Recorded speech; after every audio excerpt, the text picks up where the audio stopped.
Kita sambung sesi ulang kaji untuk tingkatan 4, Part 2. 2.1.1 mewakil dan menjelaskan nombor dalam berbagai asas dari segi angka, nilai tepat, nilai digit dan nilai nombor berdasarkan proses pengumpulan.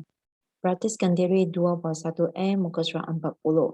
Soalan 1, tentukan nilai tempat yang bergaris bagi setiap nombor berikut. Soalan tahap 2, soalan pemahaman. A. 51140 dalam asas 6.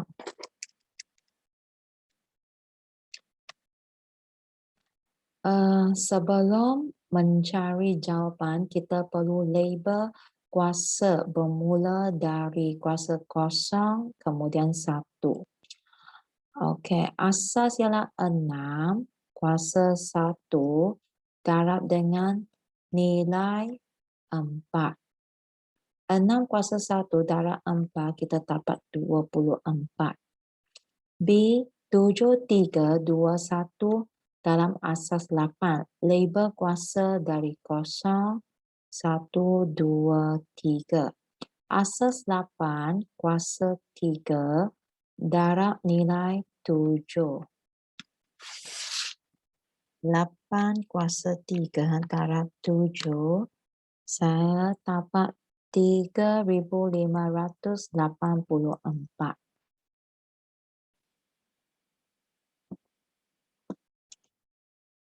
Kemudian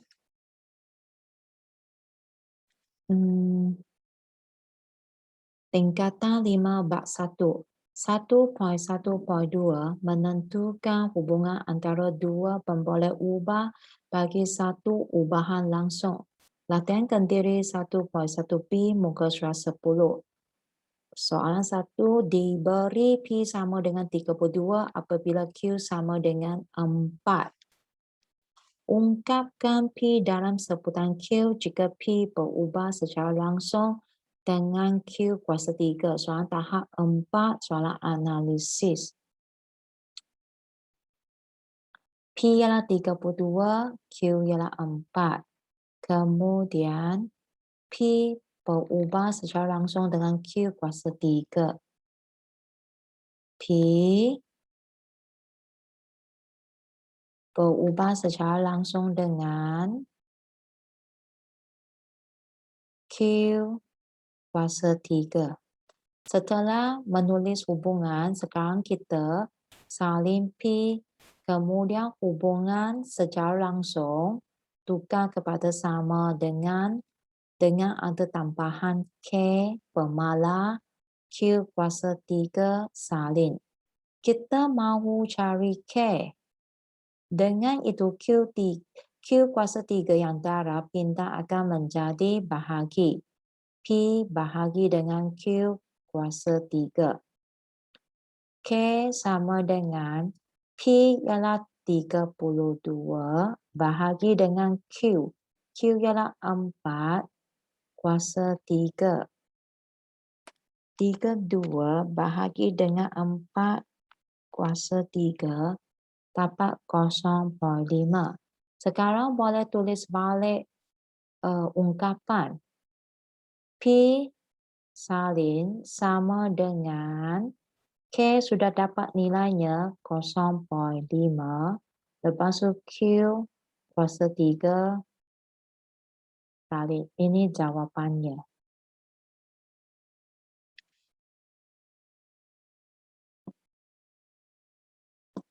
Kemudian tingkatan 5 bab 6. 6.2.1 melukis graf fungsi trigonometri Y sama dengan sin X, Y sama dengan cos S dan Y sama dengan tangent S bagi X antara sudut 0 darjah hingga 360 darjah dan membanding bezakan ciri-ciri graf fungsi tersebut. Latihankan diri 6.2a muka surat 186. Soalan 1. Tentukan sama ada setiap graf trigonometri berikut ialah graf sinus, kosinus atau tangent. Soalan tahap 2, soalan pemahaman. Sebenarnya kalau anda terlupa bentuk graf, anda boleh guna kalkulator untuk mendapat jawapan. Contohnya graf A, saya kata ini merupakan graf kosinus. Saya boleh buat semakan. Okey. Sudut kosong darjah kita boleh tekan cos, lepas tu kosong. Adakah jawapan tapak 1? Kalau jawapan tapak 1 bermaksud ini merupakan graf kosinus. Okey, B. Kita mendapati tiada nilai, iaitu nilai menunjukkan infinity tidak terhingga. Begitu juga bagi bahagian ini. Okey, ini menunjukkan graf tangent.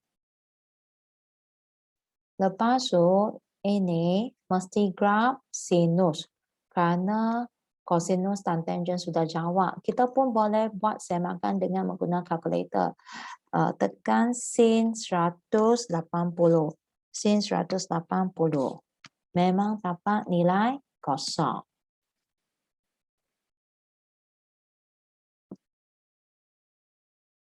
Kemudian tingkatan 5. Bab 3, 3.1.1 menjelaskan masuk risiko dan kepentingan perlindungan insurans dan seterusnya mengenal pasti jenis insurans hayat dan insurans am bagi melindungi berbagai jenis risiko. Latihan kendiri 3.1A muka surat 79. Soalan 1. Motosikal milik Saleh dilindungi dengan insurans motor yang mempunyai peruntukan deductible sebanyak RM150. Okey, deductible sebanyak RM150. Sepanjang tempoh insurans tersebut, Saleh telah mengalami 3 peristiwa kemalangan dengan kerugian sebanyak RM90, RM240 dan RM300. Nyatakan sama ada Saleh boleh membuat tuntutan terhadap kerugian yang dialami atau tidak membuat tuntutan. Bermaksud membuat klaim. Jikanya nyatakan jumlah bayaran papasan. Jumlah bayar papasan yang boleh dituntutnya bagi setiap kerugian yang dialami. Soalan tahap 5. Okey. Kerugian RM90 ini tidak dapat klaim sebab kurang daripada RM150. So,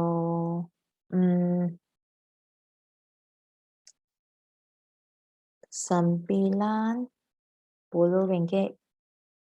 tidak dapat dituntut. Oleh itu, Saleh perlu bayar sendirilah RM90. RM240 dapat klaim kerana lebih daripada RM150.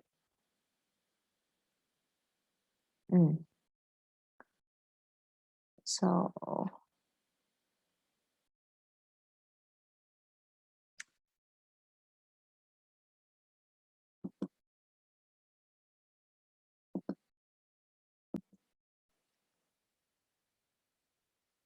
kita guna 240 tolak 150 dapat 90. Okey, untuk peristiwa yang kedua, kes yang kedua, 240, kerugian RM240 boleh klaim sebanyak RM90. Okey. Untuk kes ketiga, 300 boleh klaim kerana sudah lebih 150. So, 300 tolak 150 sama dengan 150. Boleh klaim sebanyak 150. Okey, untuk soalan ini anda perlu berhati-hati. Okey, anda perlu sangat jelas dengan soalan tanya berapa bayaran yang dituntut ataupun sendiri membayar. Okey, saya bagi satu contoh. Untuk soalan ini,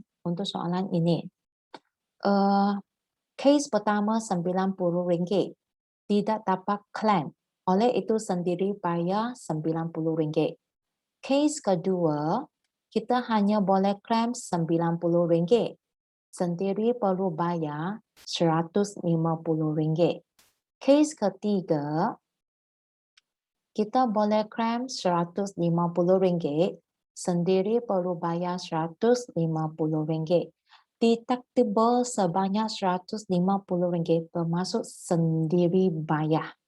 Okey, yang lebih akan diberi papasan oleh syarikat insurans. Jangan keliru. Claim yang diberi oleh syarikat insurans dan juga jumlah yang perlu dibayar oleh diri. Kedua-dua adalah berbeza. Kemudian 4.1.3 mengkaji, mentaksir dan membuat pengiraan yang melibatkan pelbagai cukai. Latihan Kediri 4.1C, muka surat 113. Soalan 1. Firdaus mempunyai sebuah kereta dengan kapasiti enjin 1860 cc. Berdasarkan jadual di bawah, hitung cukai jalan untuk kenderaan tersebut. Soalan tahap 5, soalan menilai. Okey. 1860 bermaksud berada pada kategori ini. Okey. 108,600 tolak 1,800 ada lebihan 60. 60 dengan kiraan 50 sen. So, ini dapat berapa? Dapat RM30. Kemudian RM30 perlu tambah sini RM280, jumlahnya RM310 untuk cukai jalan. Okey, itu sahaja.